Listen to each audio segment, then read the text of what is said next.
Hello everyone, welcome back to my channel. সবাই কেমন আছেন? আশা করছি সবাই অনেক ভালো আছেন। আরেকটি পাকোড়ার রেসিপি আজকে শেয়ার করব।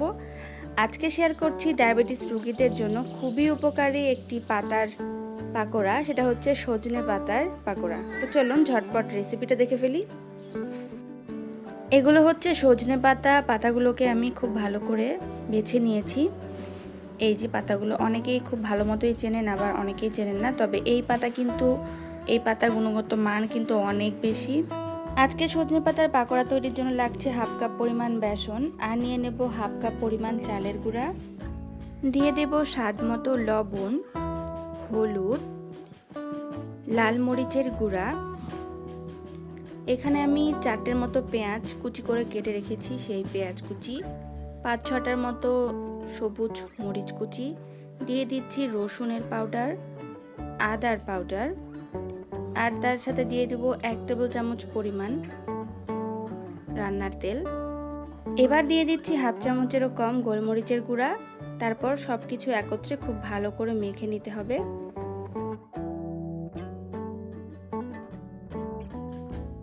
প্রথমে শুকনো উপকরণগুলো মেখে নিয়ে তারপর অল্প অল্প করে জল দিয়ে পাতাগুলো মেখে নিতে হবে। পাতাগুলো যখন বেশ নেতিয়ে যাবে তখনই সম্পূর্ণ বেসনটা সহ খুব ভালো মতো মেখে নেওয়া হয়ে যাবে। অন্যদিকে কড়াইতে তেল দিয়ে গরম করতে বসিয়ে দিয়েছি, আর পাতাগুলো ইতিমধ্যে খুব ভালো করে মেখে নেওয়া হয়ে গেছে।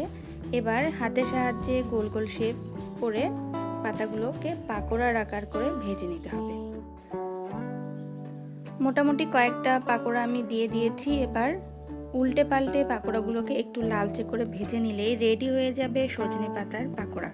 সজনে পাতা কিন্তু খুবই উপকারী, বিশেষ করে ডায়াবেটিস রোগীদের জন্য খুবই উপকারী। সপ্তাহে অন্তত একদিন করে হয় সজনে পাতার ভর্তা বা সজনে পাতা দিয়ে যে কোনো কিছু খেলে পরে অনেক উপকার হবে ডায়াবেটিস রোগীদের জন্য।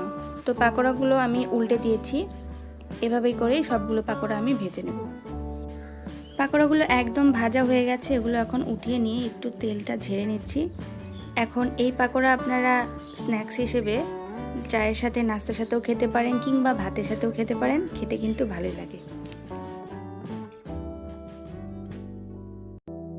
তাহলে ভিউয়ার্স, আশা করছি আজকের এই রেসিপিটা আপনাদের ভালো লেগেছে, আর ভালো লাগলে অবশ্যই ভিডিওটিতে একটি লাইক দিতে আর কমেন্ট করতে কিন্তু একদম ভুলবেন না। রেসিপি বাই সৃষ্টিতে যারা সাবস্ক্রাইব করে রেখেছেন তাদেরকে অসংখ্য ধন্যবাদ, আর যারা এখনও সাবস্ক্রাইব করেননি তারা প্লিজ চ্যানেলটি সাবস্ক্রাইব করে দিয়ে আমাদের সাথেই থাকতে পারেন, আর পেতে পারেন এই ধরনের সব মজাদার রেসিপির ভিডিও। ফেসবুকে রেসিপি বাই সৃষ্টি নামে আমাদের একটি পেজও রয়েছে, আমি আশা করব আপনারা সেই পেজেও অ্যাড হয়ে থাকবেন। আজ এ পর্যন্তই, সবাই ভালো থাকবেন, সুস্থ থাকবেন। কথা হচ্ছে আগামীতে নতুন কোনো রেসিপি নিয়ে। ততক্ষণ পর্যন্ত আমাদের সাথেই থাকুন। সবাইকে অনেক ধন্যবাদ।